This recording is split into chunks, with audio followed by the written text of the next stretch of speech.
Salut les Vapers, ça rage de retour, comment allez-vous bien? Dimanche 7 juin, 11h13 et 52 secondes. Belle journée, beau dimanche, je viens de shooter au réveil un close-up sur la Dos Equis par JD Tech. Ici la mienne en copper et alu, et ici celle prêtée par Xavier de MyFreeSig. Merci Xavier, en copper, en Delrin et copper et cuivre, très très beau. Arrive également une version Delrin et copper plaqué graphite, donc toute noire, superbe. J'ai shooté un close-up relativement complet, as always, sur démontage, remontage, quelques considérations très importantes sur la sécurité. Un défaut de conception sur cette box fait qu'elle fire automatiquement si on touche le bas et le haut avec un objet métallique, donc attention à ce que vous faites. JD Tech, attention à ce que vous faites également. C'est pas la seule box à avoir ce souci, mais il faut le savoir, c'est très important. Faites tourner, si vous connaissez quelqu'un qui a cette Dos Equis, qui a une Cherry Bomber, qui a une BX Anatolian, et je ne sais plus, la Vertex 3AQ également, enfin d'autres box, il y a pas mal de box qui ont de soucis. Si vous les trimballez dans des sacs à main, dans des poches, même sur un bureau, sur un zinc au bar ou quoi, attention. Sécurité avant tout. Sur ce, on passe au close-up qui est relativement long. Et je vous dis à plus tard. Ciao, bye bye. Yes les Vapers, donc nous voilà en replan sur les deux Dos Equis, l'alu qui est à moi et la copper qui est à Xavier de MyFreeSig qui me l'a prêté. Qui d'ailleurs est un prototype de la copper, si j'ai bien compris, c'est la 01 sur 500, 500X de chaque je crois, ou 555 sur l'alu. 187 la mienne sur 555. Donc les accus plus tard, les mesures plus tard, qui arrivent dans des boîtes. Alors moi la mienne est arrivée dans cette petite pochette, enfin dans des boîtes, dans des pochettes bien emballées. Voilà, une petite pochette pour la mienne, une grosse pour le proto de Xavier.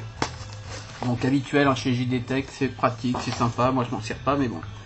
On va commencer par la mienne qui est arrivée. J'ai eu un petit problème de SAV moi, c'est-à-dire que quand elle est arrivée, mon filetage je l'ai trouvé direct à déballage très moyen. Mon filetage 510, je me suis dit bon c'est de l'alu, c'est peut-être normal, c'est pas nickel.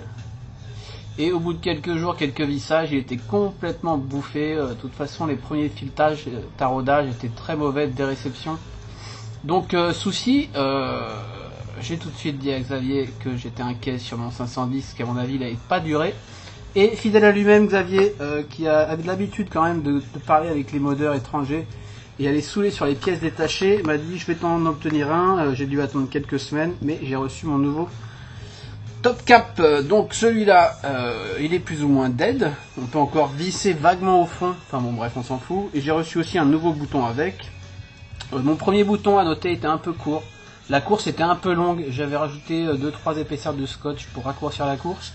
Le second qui est venu avec le nouveau Top Cap était lui trop épais. Du coup, j'ai dû le poncer un petit peu.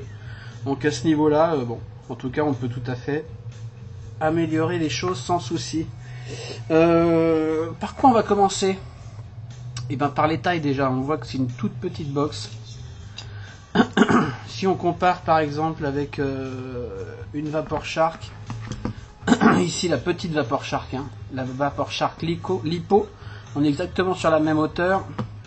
On est un peu plus épais et on est un petit peu plus large. Mais on reste dans le même esprit, on va dire qu'une mini requin comme je l'appelle, si on la compare avec la grosse Vapor Shark, voilà, on est entre la mini Vapor Shark et la grosse Vapor Shark, quoi. Donc c'est vraiment pour une dual AQ très contenue en taille, ce qui est très agréable. Exemple, billet de box encore. Voilà. On est vraiment sur une taille hyper contenue. D'ailleurs, taille. Les deux sont identiques en taille. On a une épaisseur de 24 mm, une largeur de 47,5, une hauteur de 77. Donc vraiment supra contenu. Donc la version alu ici donc.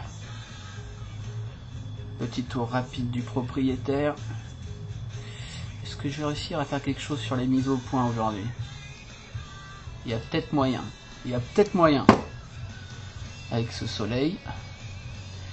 Donc toute la partie centrale est en Delrin. Top cap alu, bottom cap alu. Tiroir pour les accus alu. Ressort plaqué argent. Connecteur plaqué argent. C'est très lumineux.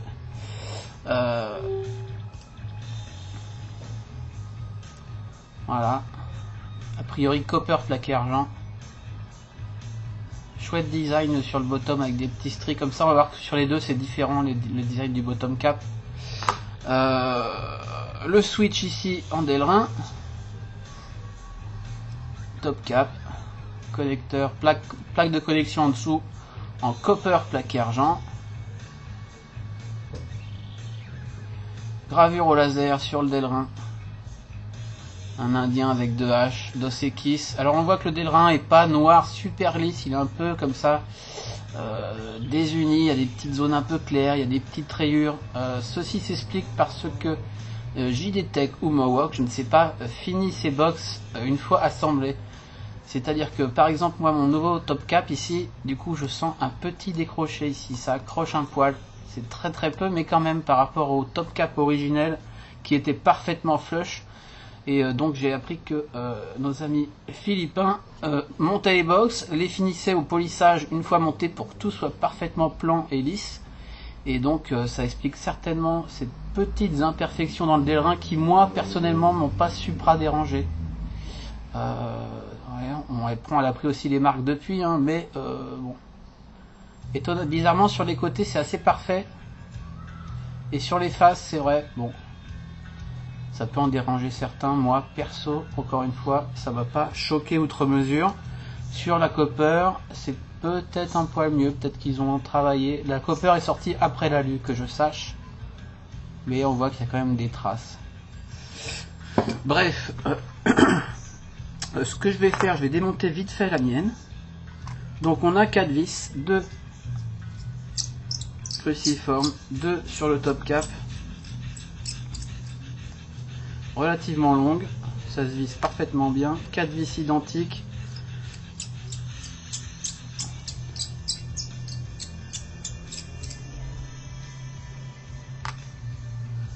Quatre vis en dessous, dans le bottom, vissé dans le Delrin. On voit au fond les 2 connexions pour les accus.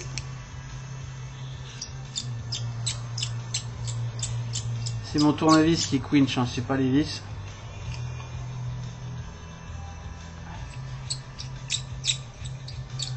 No suicide.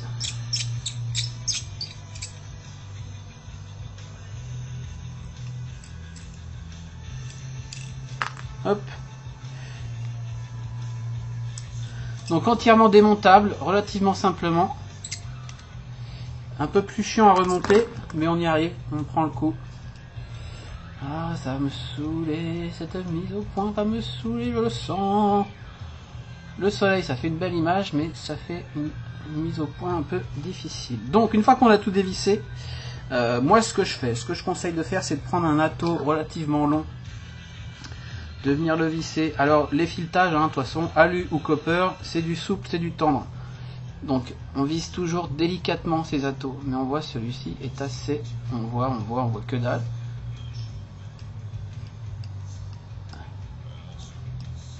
Il est assez nickel celui-ci. Le premier avait vraiment pas cette tête là. Donc je viens visser un atto plutôt long et pas un dripper pour pouvoir avoir une prise pour le démontage. Ok, je le visse et je vais gigoler. Ah, déjà le bottom lui il vient facilement. C'est le haut qui est un petit peu pénible. Je fais ça hors caméra.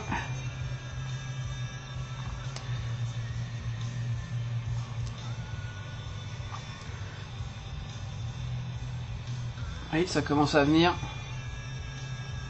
On y va. De toute façon, le seul truc qui risque, c'est la taux, hein. C'est tout. Hein. Hop, ça vient, ça vient, ça vient. Je gigote, je tire. Et ça va venir. Vas-y. Hop. Ça vient, ça y est. Et voilà. Une fois qu'on est bien, on y va, on termine. Hop là. Le top cap. Et la partie, alors la connexion. Putain de... La plaque du haut qui fait connexion et les deux pièces d'airain. Le corps qui se sépare en deux comme ça. Plutôt propre l'usinage de ce d'airain. Assez nickel même, avec deux petits picots ici pour maintenir les deux parties. Les emplacements d'accu. Deux belles pièces d'aileron identiques. Enfin symétriques. Plutôt qu'identiques.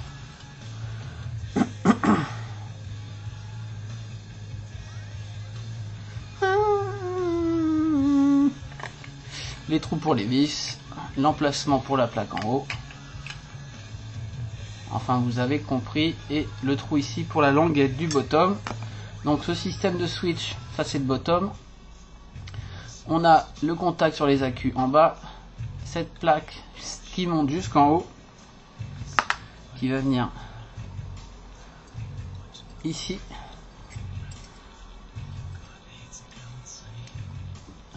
Et qui va venir, quand on switch, faire contact sur cette petite plaque ici, fermer le circuit, etc. On reparlera de tout ça plus tard. Donc la voilà démontée, assez simple, hein, donc pour tout nettoyer, notamment la copper qui est arrivée nettoyée au polish, que j'ai renettoyé au vinaigre, qui était magnifiquement rose et très propre, nickel, mais c'est du cuivre, hein, donc ça se patine très très vite. J'ai pas voulu la recliner pour la vidéo parce que faut le faire très souvent quoi. En tout cas, il y en a qui aiment le cuivre patiné, moi j'aime quand il est bien propre. Donc voilà. Remontage. Donc ce petit switch en Delrin, hein, une petite pièce de Delrin. Donc j'ai repensé un peu parce qu'il était beaucoup plus épais que mon original quand je l'ai reçu, ce nouveau là. Et du coup une fois remonté ça faillerait tout de suite. J'avais aucune course. Mais j'ai préféré repenser celui-ci plutôt que de reprendre le premier parce que je préférais taper dans la masse que de rajouter du scotch à l'arrache comme j'avais fait sur le premier, donc ça m'allait plutôt pas mal au final. Et puis je pense que selon la courbe de cette barre, selon le pliage de celle-ci, j'ai aussi un peu joué ici, j'ai un peu écarté. Bref, on voit hein, cette petite languette est vissée dans le body là-haut, dans le top cap. Eh mais il y a trop de lumière ici.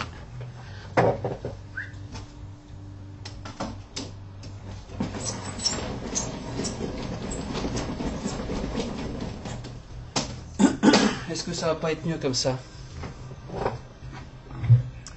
Est-ce que ça va pas être mieux comme ça? Et en éclaircissant un poil. Du coup, on va voir ça. Ouais, donc je disais, petite plaque ici qui se dévisse, hein, qui se démonte.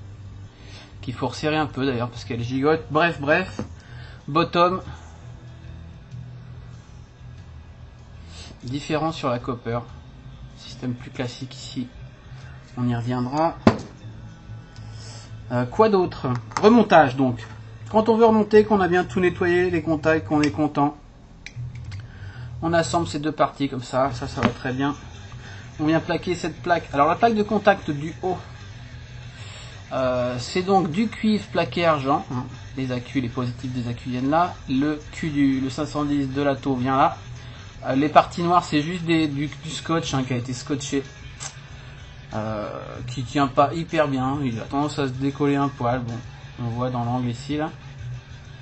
J'aurais pu faire un système un petit peu plus fin, un peu plus parfait là-dessus. Mais bon, c'est comme ça. C'est comme ça. Petit scotch.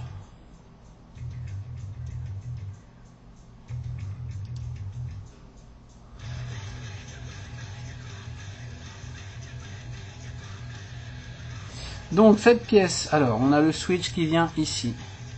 On met la partie exposée à l'opposé du switch. Ok. On fait ça. On prend son top cap. On vient glisser. Alors à noter, je ne sais pas si c'est le cas sur toutes, mais en tout cas sur les deux miennes c'est comme ça. Le petit rebord d'un côté est plus long que l'autre. Je suis pas convaincu qu'il y ait un sens, mais j'ai tendance à mettre le côté plus long vers le haut. Hop, on vient tomber donc son switch dans son emplacement ici. Bon, du coup il est carrément flottant, hein. Il faut vraiment qu'il soit bien dans son emplacement. À noter que c'est parfaitement ajusté. Je vais essayer de vous montrer ça.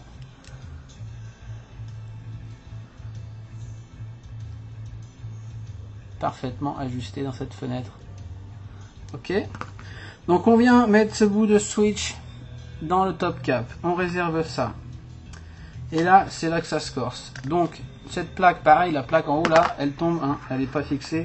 Elle est juste isolée dans un petit emplacement prévu à cet effet. On aurait pu vouloir qu'il soit un peu plus ajusté, qu'il se casse pas la gueule au remontage. Donc c'est un petit peu chiant. On va mettre son bottom, alors dans la fente en bas là, on passe la tige. Et on enclenche ici un petit peu, mais pas trop. On voit la languette qui commence à ressortir en haut comme ça. Ok, on prend son top cap. On prépare ça dans le bon sens. Et alors là, il faut venir enclencher dans cette zone la plaque à métal dans la petite fente et le bouton dans la grosse fente extérieure. Et en même temps, il va falloir passer la tige du bas entre les deux, entre le délin, dans ce fin espace là, ce fin espace. C'est juste un petit peu la mission. Moi, ce que je conseille, c'est d'enfoncer le bottom un petit peu, mais pas trop, qu'on voit la tige sortir là. Puis venir en faisant gaffe que cette plaque ici ne tombe pas, reste en place, que le bouton soit bien dans sa fenêtre. On vient en biais comme ça. Présenter les choses. On commence à enfoncer. On serre le délerin en même temps. On pousse un peu. Hop, une fois qu'on est comme ça coincé, bottom un peu enfoncé, top cap un peu enfoncé. On veut toujours que la plaque reste en place là-haut, hein. Donc on peut pas faire n'importe quoi, mais je vais essayer de vous montrer quand même. On se retrouve ici avec ça, comme ça. Et du coup, il faudrait que le bouton soit en bas, parce que là, s'il s'enfonce, il sort de son logement, je l'ai dans le cul. Donc je le mets en dessous, je tapote pour qu'il retombe dans son emplacement, et là je vais pusher. Bon, de toute façon, je suis niqué à mon avis. Je vais pusher avec mon ongle ici sur la tige pour qu'elle vienne pile s'insinuer entre les deux, et là je vais clac, je ferme tout. Alors voilà, c'est super, un petit peu relou, mais on voit que pam, c'est terminé. J'ai un petit peu le coup, hein, j'ai déjà démonté 4-5 fois. Je conseille de faire comme ça, après il y a sûrement d'autres techniques. Je vois qu'il y a un ressort, donc je sais que la tige est bien placée, tout va bien. Donc pas non plus la folie, hein. On dévisse son atto. Idem, hein, sur la copper, j'ai démonté, c'est pareil. On remet ses 4 vis. Et puis voilà, terminé. Donc ça prend pas non plus 3 plombes. La première fois, j'ai passé une petite demi-heure, hein. Je voulais pas faire n'importe quoi, j'arrivais pas à placer cette languette entre le bouton et l'autre petite languette. Enfin bref, c'était chiant. Mais j'avais pas encore trouvé cette technique du mi-figue, mi-raisin au niveau des enfoncements, puis clac, puis clac. Donc j'espère que ça pourra aider quelques-uns. Hop, on resserre ça, on essaie de ne pas abîmer ces empreintes cruciformes parce qu'elles sont apparentes, celles du haut. Hop, hop.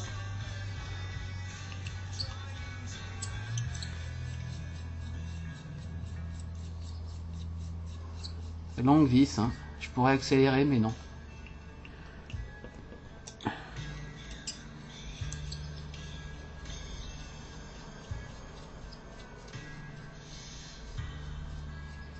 Yes. C'est parfaitement réassemblé. Donc on voit hein, ici, petit décroché au niveau de mon top 4 de remplacement SAV. Du coup, je sais pas, c'est un peu chiant quand même, parce que c'était parfaitement flush comme le bottom. On voit le bottom, c'est juste l'ongle, on sent rien quand on passe du Delrin au métal sans souci. Est-ce que je vais trouver quelqu'un qui saura me polir ça, me repolir toute la surface? Qui a viré le logo, j'en sais rien. Ou est-ce que je laisse comme ça, parce que c'est pas non plus un décroché de malade mental, hein. Mais il y a un accroché quoi. Là ça va, là plus on va par là, et là ça va. C'est vraiment les faces quoi. Ou est-ce que je sais pas ce que je vais faire. C'est la vie. En tout cas, SAV excellent de Xavier, merci. Et je sais que JD Tech ne rechigne jamais à envoyer des spare pièces de remplacement, donc ça c'est plutôt cool. En tout cas, ça fait un petit truc vachement beau, elle est super classe cette petite box, j'aime beaucoup son design, un petit peu art déco, je sais pas, elle a quelque chose quoi. Plus ce bottom façon un peu briquet ou... Alors quand il n'y a pas d'accu c'est juste chiant, ça tient pas. Mais on va mettre deux accus ici, des VTC5 que j'ai re-râpé, c'est excellent le re-râpage d'accu, n'hésitez pas à re-râper vos accus, re-râper, W-R-A-P, hein. Changer le plastique autour quand il est abîmé, parce que c'est quand même relativement dangereux. Positif vers le haut pour les deux. Alors si, conseil, qu'est-ce que j'ai comme ato à mettre là-dessus? Tiens, je vais mettre mon Kennedy, qui lui va plutôt bien. Absolument visser son ato en premier avant de mettre des accus, avant de mettre le bottom qui pousse sur la plaque là-haut. Si on met l'ato après, on va venir visser contre une plaque rigide, donc on va forcer sur les filetages alu ou copper ou autre, et ça c'est pas conseillé. Donc absolument visser son ato d'abord. Alors toujours visser tranquillement, mais ça se visse parfaitement smooth, vous le voyez. On visse son ato. Alors bien flush ou pas, ça dépend, hein. Moi je visse flush, donc j'ai des traces, hein. On a forcément une rayure ou des traces sur le... On s'en fout, c'est sous la tour en 22, donc franchement, ça dérange qui? Personne. Et puis c'est comme ça, quoi. On peut pas vaper avec des gants et... Enfin, chacun fait comme il veut. Moi, je vise bien. Tac. Ensuite, je mets mes accus. Donc les deux positifs vers le haut. Ça rentre parfaitement dans ce logement. Impeccable. On prend son petit... bottom. Alors les ressorts sont un peu souples. Moi je les ai... Ah oui, il fallait que je dise ça. Je les ai collapsés assez rapidement. J'ai eu un petit short-circuit parce que j'ai fait l'imbécile. J'ai mis un Atlantis là-haut. Atlantis qui a un 500... Ah oui, important. Mettez des atos qui ont un 510 qui dépasse. Alors on connaît l'histoire. C'est comme pour les top cap hybrides, hein. Pensez à toujours mettre des atos qui ont un top cap, un 510 qui dépasse. Exemple ici sur le Gobelin. Eh ben, je m'y risquerai pas. Vous voyez, il dépasse pas assez du filetage. Ça veut dire que si la plaque cuivre plaqué argent du mode vient ici toucher à la fois le 510 en copper ou brasse plus le filetage 510, on a un short direct. Donc moi j'ai mis un Atlantis qui lui a un petit 510 qui dépasse mais qui est un peu flottant, un peu sur ressort, enfin il n'est pas sur ressort mais il peut s'enfoncer. Paf paf, j'ai vapé le truc, la boîte est devenue bouillante, hop, les ressorts se sont écrasés. Bon, ils sont assez souples, donc on peut les retirer, mais ils sont moins fermes qu'au départ. Je sais que Xavier va en avoir en spares, j'en ai réservé. Donc à noter, hein, attention. Tac. Et là, c'est très simple, hein, très bien. On commence pas au bout, hein, on vient plaquer. Il y a juste ce petit cran ici qui est important. Donc on vient juste avant le cran, on enfonce et on glisse. Pim. Et là, ça tient parfaitement bien, il n'y a pas un mouvement, tout va bien. Ça ne bouge pas. Hop, et pour sortir, hop, ça sort tout seul. Ça c'est quand même super bien ce système. Je préfère énormément ce système-là à ce système-là. Sauf que ce système-là, à mon avis, est plus conducteur, moins sujet au collapsage. D'ailleurs, impossible, il n'y a rien à collapser. Il n'y a rien à collapser. J'ai pas une pièce là, merde. J'ai pas une pièce de monnaie. Si, j'ai une pièce, mais elle est un peu grosse. Ouais, elle est un peu grosse. Ah, fait chier, tiens, là.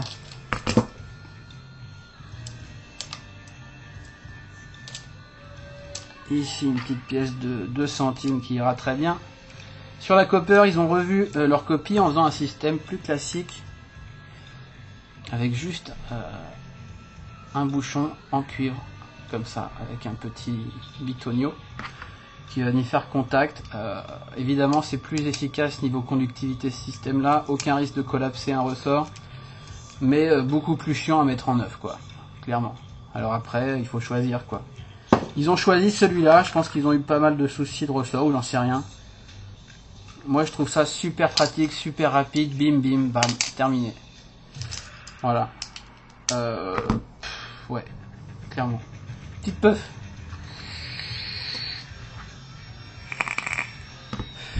Sinon, je sais pas s'il y a du jus là-dedans. Ouais, il y a un petit peu de jus, mais pas trop. Là, j'ai un montage à 1.5 de, je sais plus. 0.15, pardon. 0.15, 0.20. De VTC 5 pleine charge. La course, donc la course sera selon votre modèle, selon vos ajustements. Plutôt courte. Ici. Très agréable. Ouh, c'est trop chaud là. C'est le matin. En tout cas, grosse patate, super design, super compacité, super beau. Ici avec le Manta. Manta, je l'avais pris avec mon alu. Revu éventuellement ou pas avec les bagues. Donc là, je l'ai mis en Copper sur la Copper parce que ça le fait super bien avec mon drip type de Stingray X. Donc voilà, un setup JD Tech avec Mohawk pour les box. Qu'est-ce que je peux raconter d'autre comme salade? Ben ouais, le truc, voilà, qu'à peu près tout le monde a vu. Ouh, j'ai pas assez de jus là-dedans pour une telle patate. Gros défaut de conception de cette box, hein. Je suis obligé d'en parler quand j'ai vu ça. Mais je me suis dit, il faut en parler parce que ça craint à mort, quoi. Façon Cherry Bomber, la Cherry Bomber, on sait que si on touche le top cap et l'atto avec un objet métallique, ça fait feu. Donc ce sont des erreurs de conception, hein, ces conneries-là. Le fait de le savoir, c'est bien, mais le fait de le corriger, c'est mieux, quoi. Pour les modeurs, voilà. Donc cette box, pareil pour la Copper. Si on touche avec un objet métallique dans une poche, des clés, une fermeture éclair dans une poche de blouson, un godemichet dans le sac de madame, enfin j'en sais rien. S'il y a une chose métallique qui touche le haut et le bas, ça fire. Vous voyez, on voit les petites étincelles.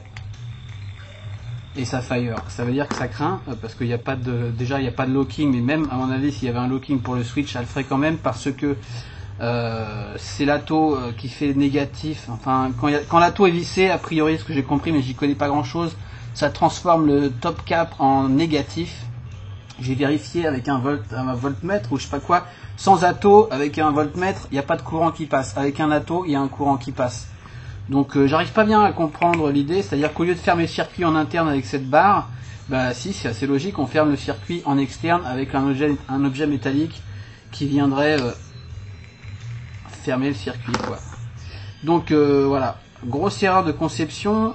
Pareil sur la Copper, hein, il n'y a pas d'actu là, mais pareil sur la Copper. Il y a le fait qu'il y a une noire qui arrive, très très belle d'ailleurs, une version, j'ai ça quelque part, qui est plaqué graphite. Alors c'est de l'alu plaqué graphite, je crois.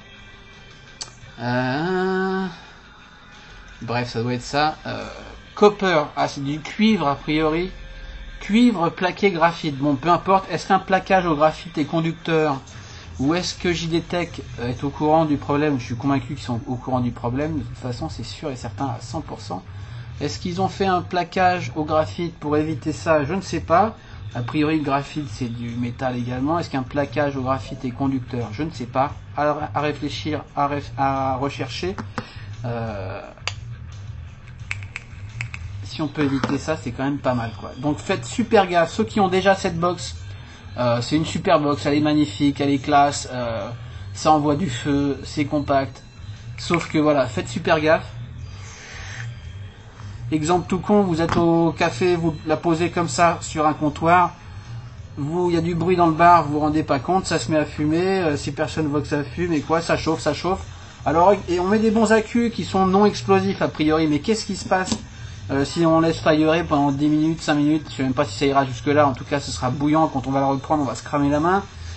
C'est non explosif, j'en sais rien, franchement j'ai tendance à penser qu'un fire continu, quel que soit l'accu, ça finit par péter, en tout cas faire des flammes et à provoquer un incendie, une blessure, peu importe.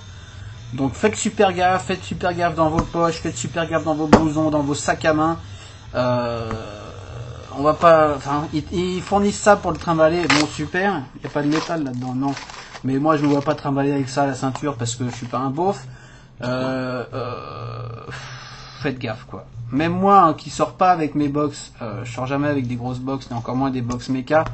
L'autre fois j'étais sur ma table avec toutes mes box alignées comme ça, X box alignées.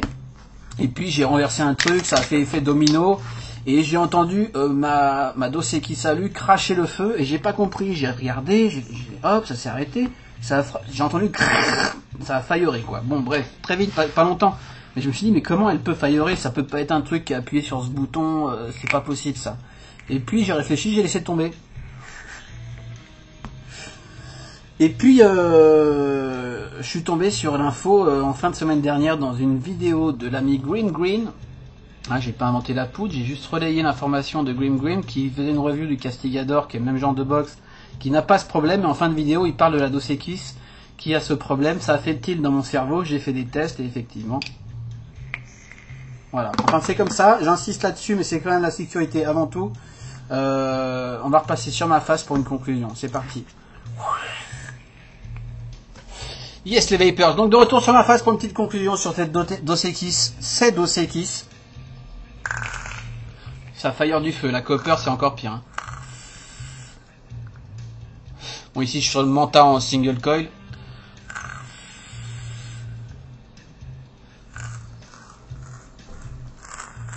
Enfin ça crépite bien, ça envoie grave. Dual AQ, Kennedy Cloud. Dual AQ donc en parallèle, bonne sécurité, on peut descendre assez bas. L'alu chauffe, alors je sais pas si la copper chauffe aussi, je pense, j'ai pas monté de trucs super bas encore sur la copper, je l'ai que quelques jours, d'ailleurs Xavier merci pour le prêt, je te la renvoie très vite en début de semaine. Voilà, moi j'avais pas de box AQ, dual AQ méca, donc voilà pourquoi j'ai ça, que j'ai pris la Osmium également, parce que l'électro c'est bien, mais j'aime bien avoir quelques box méca dual AQ pour envoyer du lourd à basse résistance en sécurité. De temps en temps, donc voilà. Désolé donc d'avoir insisté un peu sur la sécu, franchement c'est important, faites très attention. Est-ce que c'est un buy killer cette affaire? J'ai envie de dire, c'est vous qui voyez, mais franchement ça craint. Et JD Tech ou Mawok, franchement réfléchissez un peu à votre conception. Je veux bien que plus c'est simple, plus ça fire, mais en même temps, faut pas jouer sur la sécu quoi. Donc moi maintenant que je le sais, je vais faire super gaffe. J'enlève les accus la nuit parce que le matin j'ai ma moitié qui fait mumus sur mon ordi où il y a tout mon bazar. Si elle fait tomber, qu'elle fait pas attention, je veux pas qu'il lui arrive un truc. Donc le soir j'enlève les accus. Et puis je la mets entre deux box non métalliques un peu lourdes, voilà, qu'elle reste debout si possible. Et puis voilà quoi. La Cherry Bomber, même combat. La BX d'Anatolian, je crois, la BX, si on touche les deux cas, c'est pareil. Alors c'est pas un truc nouveau, c'est pas JD Tech tout court, hein. Faut faire attention si vous avez des box mecha, vérifiez ça, faites attention à ce que vous faites, vérifiez ça quoi. Renseignez-vous. On n'a pas besoin de mauvaises pubs à cause de modeurs qui font des trucs pas safe à 100% quoi.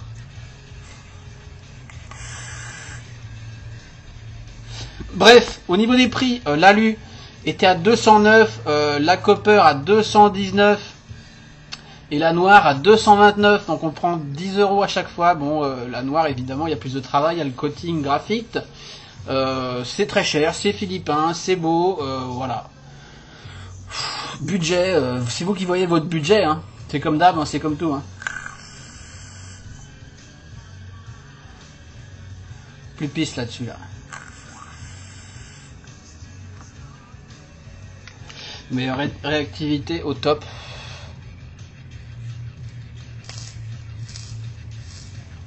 Single coil, je sais pas combien je suis. Enfin bon bref. Vous aurez compris. Donc à réserver pour les mecs qui s'y connaissent vraiment, qui sauront penser à faire attention tout le temps. Voilà. Ce que je peux dire là-dessus. Keep calm and vape on. Je vous dis à bientôt pour d'autres reviews et bon week-end. Ciao, bye bye.